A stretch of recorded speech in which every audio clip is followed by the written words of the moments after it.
guys, my name is Liz. And I'm also Liz. And we thought we would do a little get to know session of the Lizzes. There's quite a few new faces all over our social media. We have never formally introduced ourselves to YouTube, so we're gonna play a little game that Liz G thought of. I'm very excited. First of all though, before we do that, the one question that we get asked all the time is who's Liz G? Who's Liz S? Which one is replying to my comment at 3 a.m.? It's Liz S. So this is Liz S, and I am Liz G. If there are grammatical errors in any of the responses, it's me. If it's all punctuated appropriately, it's Liz G. Has 4 too many emojis and sounds really excited, like a motivational speaker, it's me. Yes. Too much. Yes. Usually I try and let her handle like if people message us, but then sometimes I just can't help myself, and then she'll go in and like edit my response. It's so funny. Everyone needs a PR manager. So I know you all have seen TBR jars, and I thought that we could do a get to know us jar. So I just thought of, and Liz thought of, a bunch of random prompts, and we're gonna randomly answer them for you. Yay! Do you wanna go first? Okay, yeah, okay. This makes me nervous too. Okay. Who are your top 3 favorite authors? I love that we're starting with the hardest question. Truly, you answer first. Okay, so obviously I want to say that like SJM is obviously up there, but I'm gonna deliberately not choose her for this because I want to highlight some other authors. Very recently I have been introduced to a couple of new ones. Debbie Winters is up there. She's probably my number 1 or number 2 right now. Sarah Hawley, who we've just interviewed both of them, and I'm obsessed with both of them, but like in a very healthy way. And Sarah A. Parker, who wrote When the Moon Hatched. I think the most important thing as a reader is not to commit to your number 1, number 3, number 10 author, because it's going to change as you read. So right now, they're where my heart is. I feel for the last year that's kind of been where your heart is, and Yeah. I fully support that. Yeah, I've been pretty steady with them. What about you? I've been thinking about my answer to this question since we made this jar. And mine are pretty concrete. I would say Emily Henry, Yes. to no one's surprise. Rachel Gillig, Yes. Oh, yes. additionally to no one's surprise. Right. And this may shock you. I think it's got to be Riley Sager. Really? I don't know what it is. I know his books are hit or miss for literally everyone, but when I am feeling sad or too anxious or I don't know what to read, I will just reread Riley. I mean, that's very fair. I have never gotten into his books the way you have, but that's how I feel about like J.D. Robb. That's how I feel about B.K. Boris and Lila Sage. When I'm just like, I just need to read something, that's what I go to. Those they are like, they're not my top 3 favorite right now, but they are my top favorite of all time too. Exactly. And even in his genre, we can all agree he's not, everything to everyone. Right. But he just brings me a lot of comfort. I mean, that's very fair. That does shock me though. I really thought, and this is going to be a bit of an Easter egg, I really thought it was going to be Marcus Cleaver. Listen, he has another book coming out in 2026. Like I sent you. Is this book 2 to... It's not related, I don't think. What? I can't tell. I sent you a thing, an Okay. Easter egg. We'll discuss later. As soon as I read the second book, and I can guarantee that wasn't a one-off, he'll be my number 1. Okay. Okay. You know what I mean? Yes, we'll Yeah. get into that a little later. Okay. So Yeah. now it's your turn. That was hard. That And was I'm so like- hard. And it's hard too because we're in Sunbound, and so I'm like, oh, is it Alison Espach? Is it Ellen Hildebrand? Is it Lainey Fargo? Like, I don't know. I'm looking at all these authors, and I want to say everyone. And we've met such amazing authors too. Alexandra Kiley, Penn Cole, like all are just amazing authors. B.K. Borison. Like, B.K. Borison, Lila Sage. is my answer changing right now? I don't know. The thing is, we just love authors. Yeah, and it's very subjective too. Like my moods will change, but I will say that I've been very committed to Demi and Sarah. You have. I've been sliding in their DMs. You have. I've been fangirling. And I that's just also want to be their best friends. Yes, and that is also an Easter egg. That's also an Easter egg. So, okay, number 2. What book do you recommend to everyone? I think one thing that I try to do is, I know everyone will say, like, I'm not a fantasy girly, I'm not a romance girly, I don't like paranormal, I don't like boring mysteries. And so I think as time goes on, my go-to recommendation will be One Dark Window, because it genuinely has it all. Yeah. If you're not huge into fantasy, it has a little bit of that darker, almost gothic-y horror vibe. It does have the flirtation, the entanglements. There's a lot of mystery. I don't know. I think it's the perfect book. I agree. Yes. When it comes to my recommendations, it does depend on what you tell me. I do like to take like a little temperature of where you're at.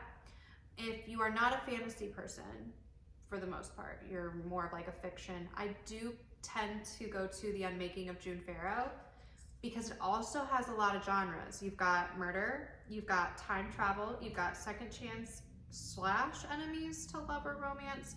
You've even got a little bit of historical in there a bit. And she just does such a phenomenal job with that book. Now, not to repeat myself, right now, if you are into fantasy romantasy, I tend to do The Road of Bones and Servant of Earth. Road of Bones being by Demi Winters, Servant of Earth being by Sarah Hawley. So all excellent recs, all in our top 10 books of 2024.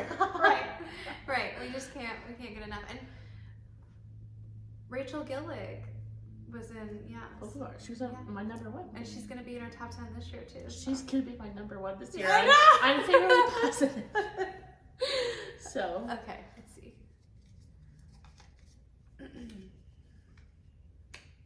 What's your favorite and least favorite trope?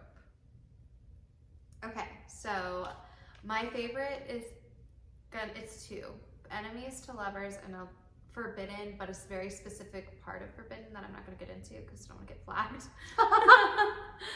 And my least favorite is probably friends to lovers or best friends to lovers / miscommunication.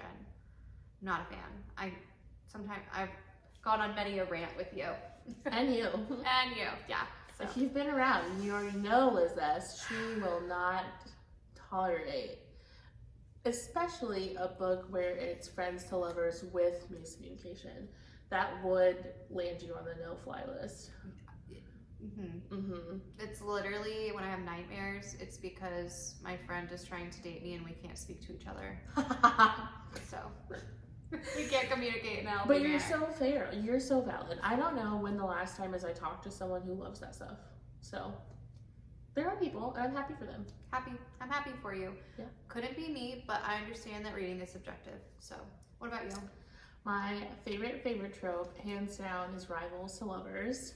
Yes. Circa Not Another Love Song, circa Night in the Moth, you know the vibes. Yes. And my least favorite trope, also without hesitation, is accidental pregnancy. Yeah, I'm not the biggest fan of pregnancy trope. Yeah, deliberate pregnancy, mazel tov. Accidental pregnancy, it's just not for me. They either make it really, really like upsetting, or they're really awkwardly immature about it, and it's just never for me. There's usually a miscommunication in there somewhere. Well, that's how they have the accidental pregnancy. There you go. Yeah. Yes. Oh, those were easy for us. That was a. Oh, what's the best movie adaptation of a book?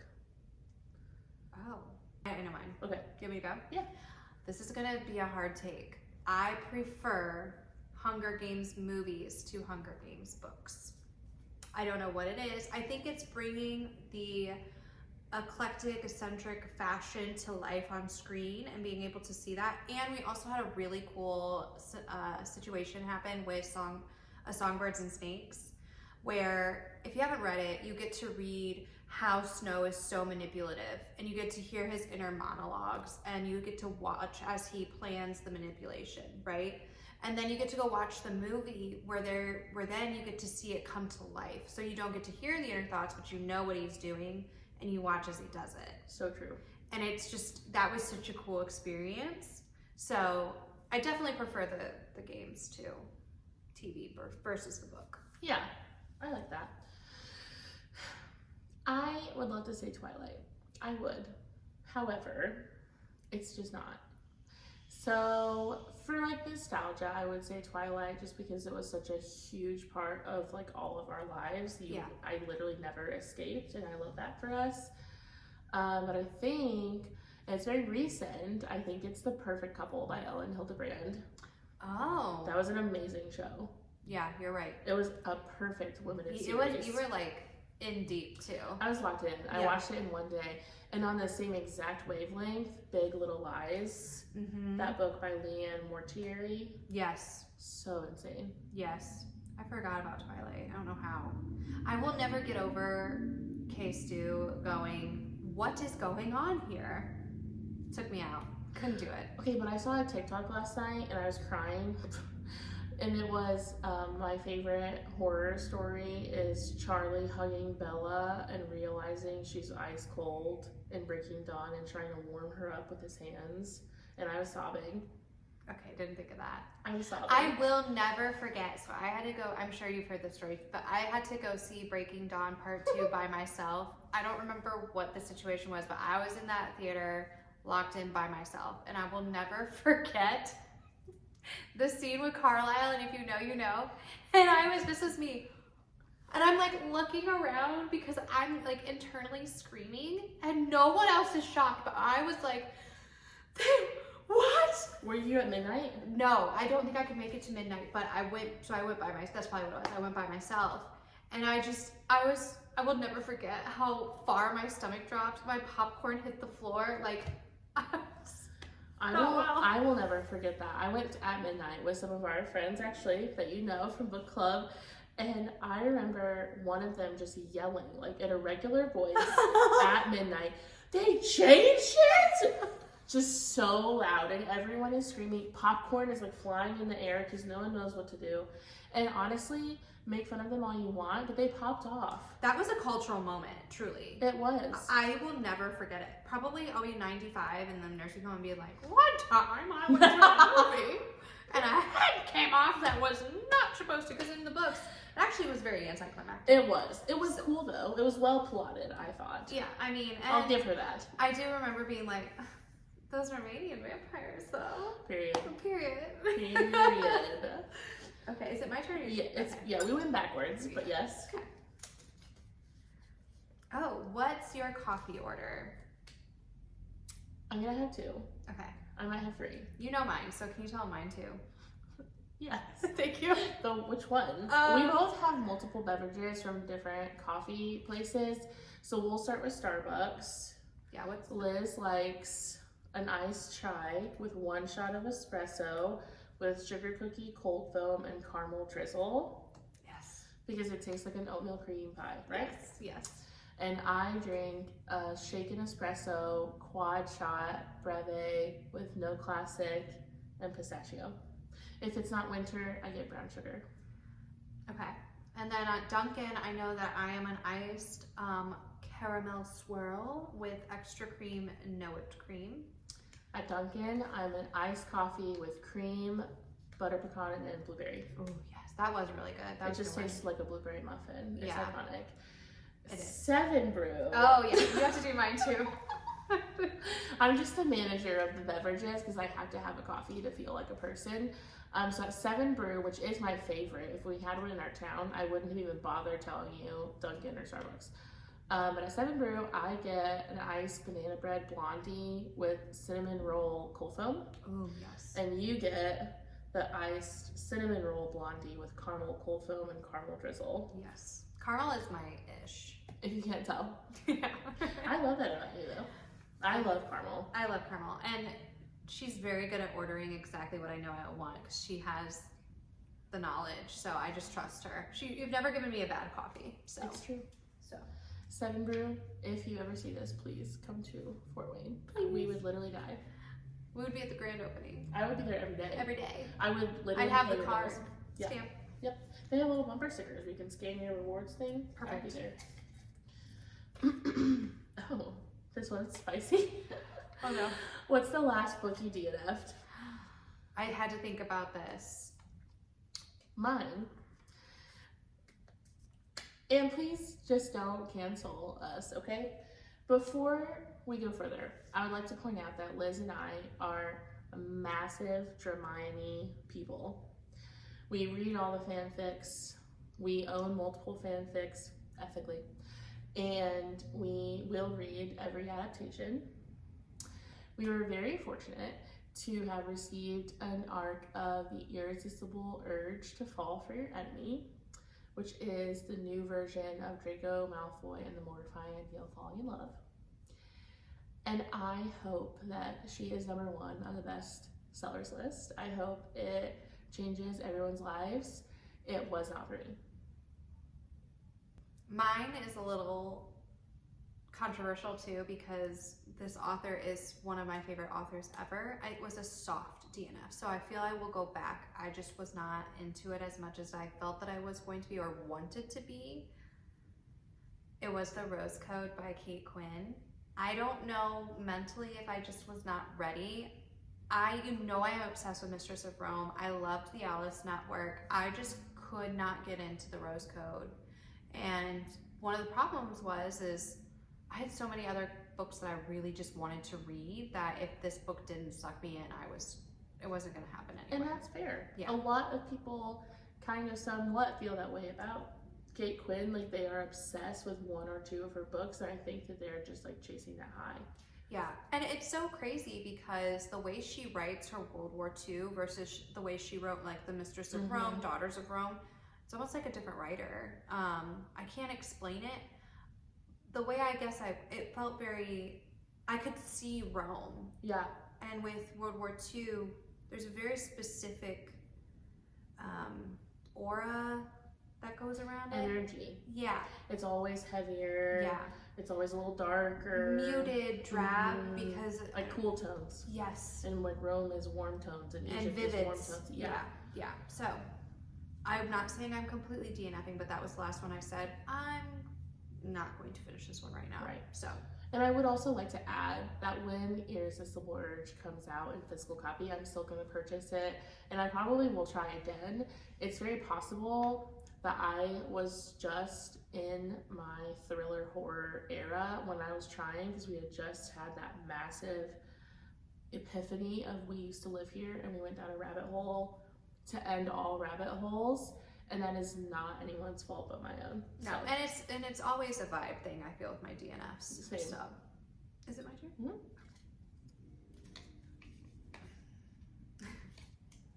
What is your current hyperfixation? Just rewind this and you'll hear. It is We Used to Live Here by Marcus Cleaver. I have read that book now 3 times in 2 weeks. I have to piggyback off of that. We are diving deep. I'm also a little obsessed with Shrek right now, so. That is an understatement. Yeah. She did receive 2 Shrek shirts for her birthday. I did. They did. And it was crazy because they then announced Shrek 5. They did. And Zendaya is popping off in the trailer, so I'll be there with you, bestie. I will see the movie for you. Yes. So.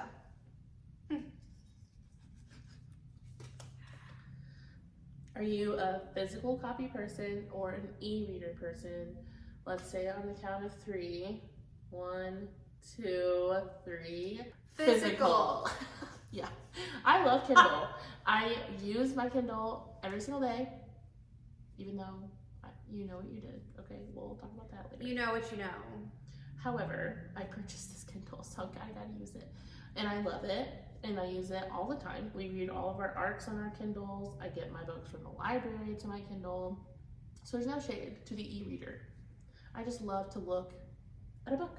I used to be only a physical book reader, but my Kindle is one of my best friends. Same. Hard take. I'm not an audio girl. I can't do it. I get too distracted and then I miss part of the book. Mm-hmm. So I literally probably only tried 1 or 2 books on audio and I can't zone in the same way. So, and that's fair. yeah. I have to be needing a very specific amount of time. Like, it has to be something where I'm reading like 3 physical books and I have 7 meetings at work. Then I'll do an audio because I'm very busy. Right. But usually, no, all physical for me or Kindle. Yeah, it's very fair. Oh, we're getting to the bottom. What is a popular book you did not enjoy? Well, I know your answer, obviously, I think. I would have to say, and please don't cover me, Cruel Prince. Makes me a little sad, but I hate it. it's a very distinct writing style, for sure. To no one's surprise, you guys know what mine is. It is Powerless by Lauren Roberts. I don't want to say I tried because I was just reading and I expected to like it, but no. Yeah, that was gonna be my answer as well, but you feel even stronger than I do about it, so I let you have it. I would read Cruel Prince every day for the rest of my life before reading Powerless again. So, I enjoyed Cruel Prince a lot, yeah. but I get why you would say that. Like, Yeah. when I talk about Cruel Prince, I'm like, it's a very distinct writing style, so completely understand that. What is your favorite brand of emotional support water bottle? Right now, it is my Starbucks cup that my husband got me for my birthday. I don't know, I feel like inside this might be a little bit what I look like I can see it. in a certain season. Yeah, I can see it. So. I think mine is Hydro Jug. If you know me in real life, you are going to be very surprised because if you have seen my home, I have a cabinet that is just full of Stanleys. You went on the Owala kick. I don't know why I can't say that for a while. So I have a was smaller surprised. cupboard of Owalas. Yeah. But there is something about the Hydro Jug. It does not spill. I love the straw. It gets cleaner. I like that the lids are perfectly clear and I can always see what's happening in my cup because that always freaks me out. It doesn't spill. Doesn't spill. Yeah, I just throw it in my backpack or in my tote bag. I like your checkered one you have. Me too. It's the best. Yeah, I haven't tried a Hydro Jug. I know you would love that. My husband is very on the fence of, you have a lot of cups, and he's not wrong, so. He would hate to see my kitchen. He would. He would be like, Okay, we're coming down to the last couple, I think. Okay. This is a twofer. Okay. Who are your auto-buy authors? And on the flip, who are your never-buy authors? Oh. Fun and spicy. Yes. I have quite a few auto-buy. JD Robb is one that twice a year I'm picking her up no matter what. That's probably been my auto-buy the longest. Janine Frost, Sarah J. Maas, Demi Winters, Sarah Hawley. I have to go over my table. Laura Thalassa, Adrienne Young. The list goes on. It's a lot. I It's feel a like those lot. are your big ones though. Callie Hart has been moved up there, and Gareth Brown. Yeah, those are your big ones. Yes. My never gonna buy. I will probably never buy Colleen Hoover. I know she's just not for me. That might be it. Okay. I don't really have any others because I probably just haven't tried them yet to know. But there's authors who like people go crazy for that I don't understand. But yeah, for sure. My auto-buy authors, like you, is a very, very long list. So I will just name a few. I will purchase anything Ellen Hildebrand does. I will purchase anything Adrienne Young, Rachel Gillig, Demi Winters, Sarah Hawley. I will most likely purchase anything Robin Hobb, if she ever writes again, will ever put out. Frederick Bachman. all your people are on my list too. Like, Yeah, I know it's hard. interchangeable for like so. Yeah. Oh, and Stephanie Garber and Jennifer Lynn Barnes, additionally. Oh, I have not read Jennifer Lynn. Yeah, you like her, I think. And my never buy authors. I've never purchased a Colleen Hoover book. I don't plan on beginning. Also, she retired, so. I will never purchase again, probably a Tessa Bailey. Sorry everyone. And I will not be purchasing any more Lauren Roberts. Sorry. I'm happy for you and all of your successes. And just a personal goal of my own this year. This will not be surprising to some of you. I will no longer be purchasing Rebecca Yarros books. It's very fair. So that's where we're at with that. And if you still follow us after this video, thanks. I know, we're like, we have so many new faces and they're all leaving the channel. They're like, never mind. Yeah. I will be continuing the Empyrean series, so I've got you guys covered. I have told Liz. I will happily do episodes. I will go to signings. I will go to premieres. I will support Liz and our peeps that ask questions.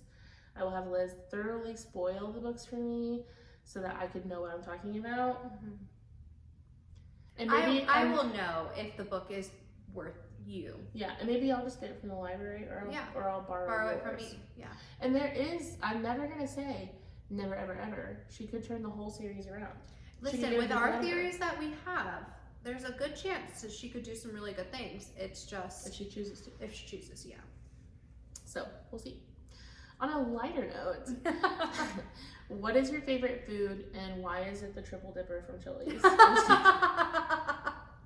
It was really good. It just says, what's your favorite food? Well, first of all, I just tried the triple dipper on my birthday, and it was very, very, very good. So good.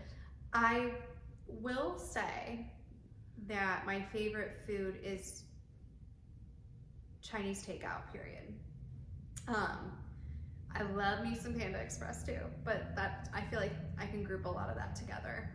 I will do some obscene things for crab rangoon. True. So same. Yeah, that's like last meal: crab rangoon, mashed potatoes, General Tso's chicken. I love that. If I was on death row. Amazing. Period.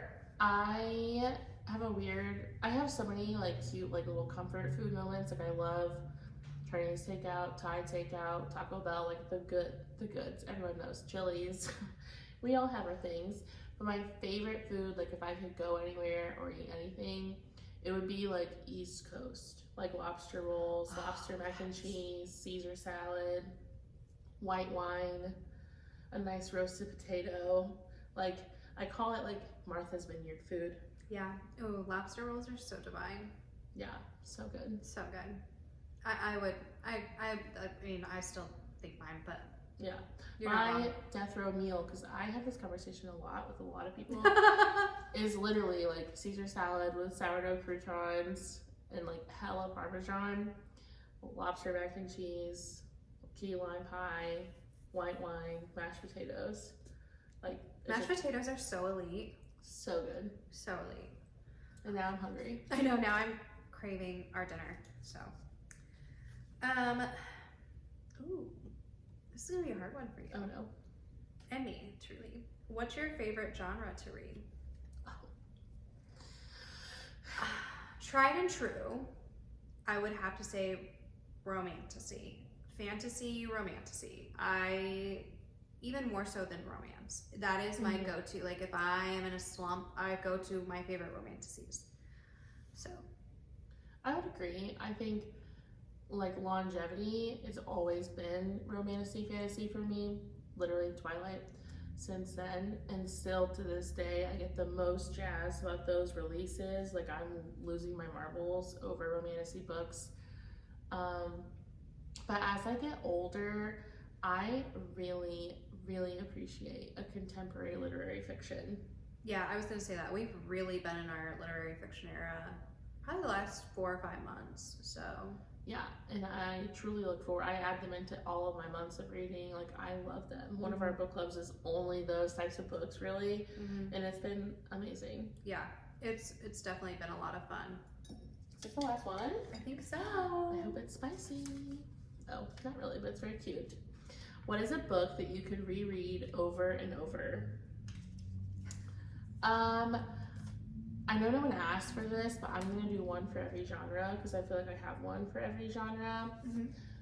Now, my mystery thriller is We Used to Live Here by Marcus Cleaver. My fantasy that I could read over and over and over, One Dark Window, I believe. We'll say that for fantasy. And romantasy, I'm gonna say A Court of Silver Flames, because I have read it 5 times at least. And literary fiction, Beartown by Frederick Bachman, or The 5-Star Weekend by Ellen Hildebrand. And then YA, without a shadow of any doubts, is the Caraval series. Okay, so my number one that I have read so much that my book literally does not have a cover is The Other Boleyn Girl by Philippa Gregory. Love that. You know, 9 times out of 10, I'm down in Anne Boleyn. It's true. Oh. POV or ambulance talk. That comes up so often. I'm like, I know how this ends. I also, Mistress of Rome by Kate Quinn is also one of my very well-loved books. I've had to replace both of those. I also would say Mist and Fury. Very true. I just, you know that. I knew we would both have one of those. Yeah, we have to. For YA, this is a very, like, going back in time, because I don't even know if I've talked to you about this. Right. I'm rereading it kind of on the sly right now. It's called The Wolf Tower by Tanith Lee, R.I.P. It is a very YA sci-fi fantasy romance, and I'm rereading it right now because I just was like, I miss her name is Cloudy, and then the man is Argyle.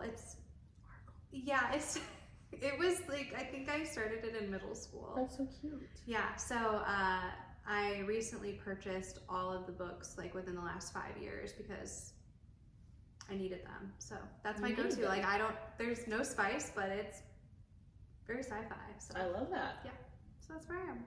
Yeah. Additionally, I would like to add First Time Caller because I do think I'm going to be reading that a lot. I would say Lost in Lasso. I knew you were going to say that. There was one point I was reading Lost and Lassoed, and I said, Lila, when were you in my daydreams? Truly. Like, what the heck? Truly, when we're looking at my internet browsing history. Yes. Yeah, that's a really big comfort one, too. And additionally, we both have read Manacled several times. That's a once-a-year read for us. For yeah, sure. and I've read The Auction several times. And In Silence and Submission by Jillian Eliza West. Too many times to count. And I will not be elaborating, but A Lady of Rooksgrave Manor, I read like 4 times a year. One of the JD Robs that I go to, that when I don't know really what to read, it's called Brotherhood in Death, and it's a murder mystery, but there has been a brotherhood formed, and every year they picked a victim to. Oh. Yeah, and then they start being killed off. Oh. That's fun.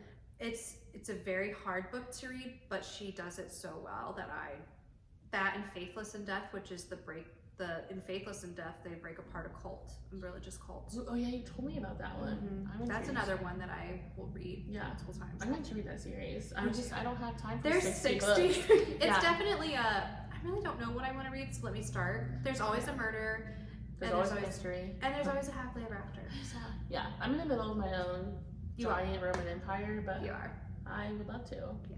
So hopefully this let you guys get to know us just a little bit more as readers, a little bit more as girlies and your new friends. Hey, hi.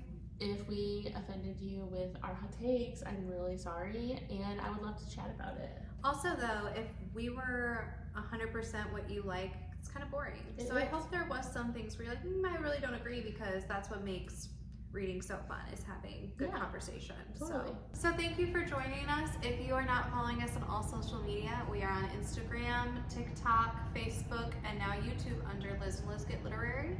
And you can always send us an email, lizandlizgetlit@gmail.com. See you Until soon. next time. Bye.